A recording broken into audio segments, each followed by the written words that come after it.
So we're here at Singer Park. We're with Solidad Corona here, who is fighting foreclosure. Do you want to tell us a little bit about what's going on, or with your house and everything? Well, apparently my attorney screwed me more than I thought. I went to see an attorney a couple of days ago. Wait, I need to come closer.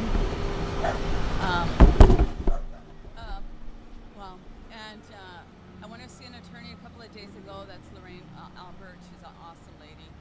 And my attorney, my ex-attorney, basically did not, I could have actually prevailed a couple of years ago if he had read the paperwork and realized this was a HUD loan. And he would have been able to fight it. They wouldn't have been able to accelerate the foreclosure, but he did not protect my interests except take my money. He took over $35,000, and he basically is going to get, I guess, reported to the bar and also HUD for these unlawful practices. So hopefully she's able to help other people. I mean, I'm still forging ahead and fighting, but she's looking for people that were foreclosed, evicted, displaced during the holiday season, not just this year, but in the last 3 years, 4 years. Please come forward. We'll give you her contact information. It's just a class action suit on this area alone. Specifically on evictions during the holiday period. Yeah, and foreclosures. You don't necessarily have to have been displaced, but that helps too. But hopefully you don't have an attorney or haven't, sought legal action, because it helps her. And it's on this area alone. So hopefully somebody comes forward, and the more people she can help, the more, the better for everybody. So that means that doesn't necessarily mean that you were evicted or taken out of your home, just if you received a notice. Just a notice during the holiday season. And this goes all the way back to 2008. So please, hopefully. We're here this morning to walk along the path of the Rose Parade, and we're here to make a statement. There's way too many families, people like Soli, who are going through the same thing, who are being evicted, foreclosed fraudulently, illegally, and most of them don't know, most of them don't have a clue as to what's being done to them. Most of them just go ahead and assume the banks know what they're doing and saying, and they walk away from their homes. And don't walk away from your homes. Stay in your homes. So fight for your homes. We want to make sure they're doing this illegally.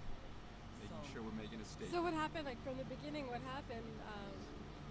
From the beginning, my situation, basically, the bank approved a loan modification. I sent in the package, I sent in the money. They held my money for over a month, and then they foreclosed. During that time that they held my money, they foreclosed. And I've been fighting it. I've been fighting for 2 years. The attorney that I thought was taking care of my interests wasn't. He was just taking my money. And right now, all I want, if they just, honor the loan modification. So is that dual tracking what they did? Absolutely. Yes, exactly. Dual tracking. What is dual tracking? Dual tracking is while they're working with you to get a loan modification, they're actually foreclosing on you, and you're unaware of this. And for most of us, or those of us that aren't aware of all these practices, basically we don't realize what they're doing is wrong. So during that foreclosure process, the loan modification process, they're doing the foreclosure process, and in Soli's case, we find out that they were actually accelerating the foreclosure process. So they were very clear in their intent to foreclose and not to grant the loan mod, even though they had told her that they agreed to the loan modification. So it's another little interesting practice that we're finding out about. Yeah, we're learning. Every day we're learning something new, and how unlawful, they're treacherous. So you were evicted from your home? I was evicted from my home. Occupy came in and helped me, escorted me back into my home, and basically that's where I've been. I'm still afraid to bring my daughter home. The attorney has said that I should be able to bring my daughter home without fear. But again, the police are circling, and we're not sure what the sheriffs have been told. Yeah, I noticed police. I was there for one day. I noticed police at least 3 times. Is that normal for your neighborhood? Well, they usually drive by. Uh-huh. Yeah, but yesterday morning, neighbors saw them take a picture of my truck. Yeah. So They that's took a picture of me too, yeah. See, they're taking pictures of people, whoever goes to the house. which I think is just safe for you to know that LAPD knows that I was there, Yes, I mean that's I how you feel have like, to look yeah. at it, and that's not really harassment. because they know who I am. Yeah. So I figure that the more They're pictures less they violent. take, They're less violent when I'm around. They know who I am. Oh, They know good. what I do. good. It's good to know. Yes. But yes, it's scary. I mean, because the neighbors are watching too, and it's nice that they tell us. Yeah. But it's, the neighborhood usually, it's a very conservative neighborhood. So this is a lot of excitement. It's a lot of, right? A lot of Yes. Yeah, a lot going on. Everybody notices. All of the neighbors are taking note. The police and so on are there much more frequently. Driving by slowly, stopping, taking pictures, making their presence known, and they're all pretty much, unanimously in support of Soli and the fight that she's in. I mean, they all say hi. They're polite. We do want that sign painted over. Because we don't believe in that. Yeah. But So what would be the next step? the next step is once Miss Albert comes back, we'll talk to her more. And basically, the attorney, and fight this. I mean, I'm not going to stop fighting. There are some clear provisions that should have been followed by the lawyer that she had hired that he completely missed, and she believes that there's still a good opportunity to go ahead and file on those. She's also looking at filing because B of A had said that they would not be evicting During the holidays. and they did so. And again, that's another major issue. That's part of the reason we were able to call back and get Soli back into her house.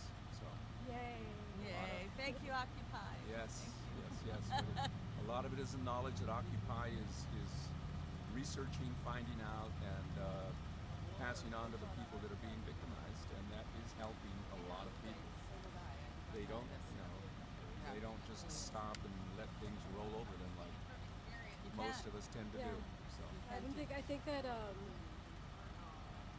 that with George. Occupy, I think we feel a difference between what is right and what is legal, Right. and then we're gonna do what's right. Absolutely. Yeah. Yeah. And why are you in a suit today?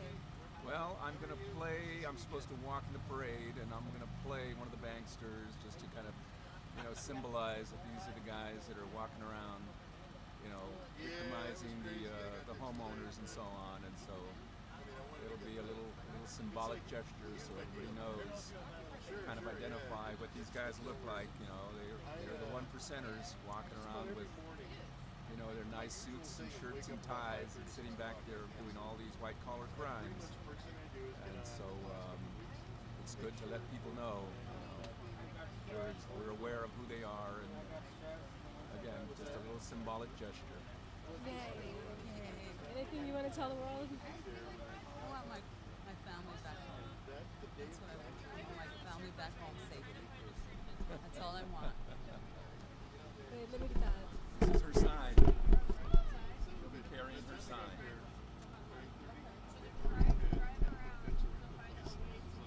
I don't want anything for free. I just want my loan money. It's her loan ma. She's been paying all along. She said she's willing to pay. Wait. Say it again. I don't want anything for free. I just want my loan modification, and I want my family.